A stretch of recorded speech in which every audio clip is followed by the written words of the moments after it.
আপনি যত বড় পাপী হন, আপনি যতই অন্যায় করেন না কেন, আল্লাহর রহমতের দরিয়া, আল্লাহর রহমতের দরজা আপনার জন্য খোলা আছে না নেই? জায়নামাজটা বিছিয়ে দেন, চোখের পানি ছেড়ে দেন, 2 রাকাত নামাজ পড়ে সেজদায় লুটিয়ে পড়ে কাঁদেন। যত গুনাহ আপনার হোক না কেন, আপনার গুনাহ মাফ করে কবুল করে নিবে কে?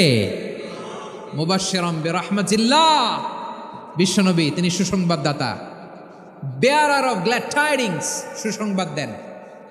পাপী অবাধ্য সীমালঙ্ঘনকারীদেরকে তিনি আল্লাহর রহমতের সুসংবাদ দেন। আল্লাহর রহমত থেকে মুখ ফিরিয়ে নিও না। তিনি যে কত দয়ালু, তিনি যে তোমারে কত ভালোবাসে তুমি জানোই না।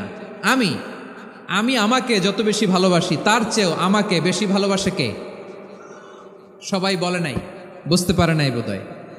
আমি আমাকে যত বেশি ভালোবাসি তার চেয়েও আমাকে বেশি ভালোবাসে কে?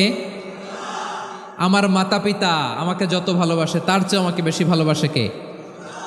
আমার প্রিয়তমা স্ত্রী আমাকে যত বেশি ভালোবাসে তার চেয়েও আমাকে বেশি ভালোবাসে কে? মুবাশশিরাম বিরহমাতিল্লাহ, তিনি আল্লাহর রহমতের সুসংবাদ দেন।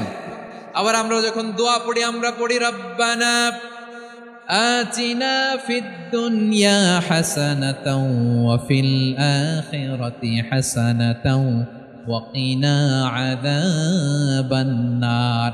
আল্লাহ দুনিয়ার কল্যাণ দাও, আখিরাতের কল্যাণ দাও, জাহান্নামের আগুন থেকে বাঁচিয়ে দাও, পড়ে আমিন। ওয়া কিনা আযাবান নার মানে কি? আল্লাহ তুমি আমাদেরকে বাঁচাও আগুনের শাস্তি থেকে। এটা বিশ্বনবীর সবচাইতে প্রিয় দোয়া ছিল। নবী যখন তাওয়াফ করতেন, প্রতিটা তাওয়াফে তিনি এই দোয়াটা পড়তেন। রুকনে ইয়ামানি থেকে হাজরে আসওয়াদে যখন তিনি যেতেন, এই দোয়াটা পড়তেন, রব্বানা আতিনা ফিদ দুনিয়া হাসানা ওয়া ফিল আখিরাতি হাসানা ওয়া কিনা আযাবান নার। আল্লাহ দুনিয়ার কল্যাণ দাও, আখিরাতের কল্যাণ দাও। আল্লাহ জাহান্নামের আগুনের শাস্তি থেকে তুমি আমাদেরকে বাঁচাও। আওয়াজ করে সবাই পড়ুন আমিন। আবার জাহান্নামীরা যখন জাহান্নামে যাবে, ফেরেশতারা ডেকে বলবে, ও কপাল পোড়া জাহান্নামীরা, জাহান্নামে কেন ঢুকলা? দুনিয়ার বুকে কি তোমাদেরকে সতর্ক করার জন্য কেউ আসে নাই? কুল্লামা উলকিয়া ফিহা ফাউজুন সাআলাহুম খাজানাতুহা আলাম ইয়াতিকুম নাযীর। সুবহানাল্লাহ পড়েন, আলাম ইয়াতিকুম নাযীর, কোন সতর্ককারী আসে নাই? বিশ্বনবী নাযীর হয়ে, সতর্ককারী হয়ে পৃথিবীতে আসলেন। তিনি জাহান্নামের ব্যাপারে উম্মাকে সতর্ক করেছেন। জাহান্নামের আগুনকে আল্লাহ নাম দিয়েছেন নারুল্লাহ।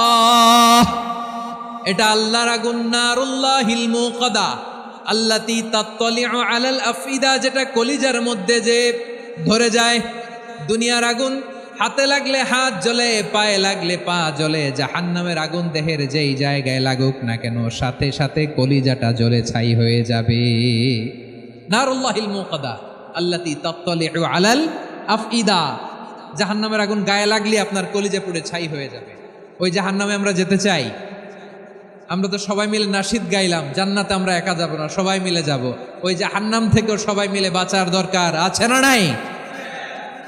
জাহান্নামের অবস্থা এত ভয়ঙ্কর হবে, জাহান্নামের ভেতরে লক্ষ লক্ষ কোটি কোটি কাফির মুশরিককে দেওয়ার পরেও জাহান্নাম বলবে হাল মিম মাজিদ, আরো আছে নাকি, আরো দাও।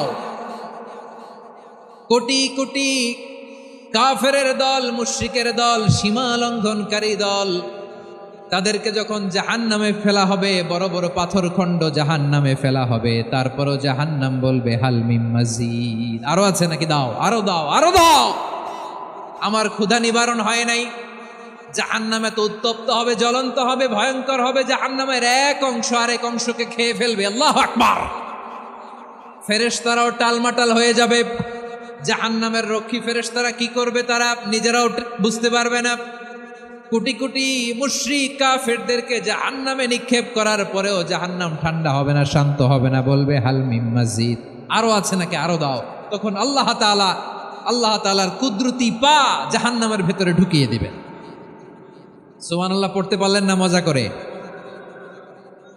কোনো কিছুতেই যখন জাহান্নামকে শান্ত করা যায় না, আল্লাহ তাআলা তার কুদরতি পা জাহান্নামে ঢুকিয়ে দিবেন। দেওয়ার সাথে সাথে জাহান্নাম থেকে আওয়াজ আসবে, কত কত বিইজ্জাতিকা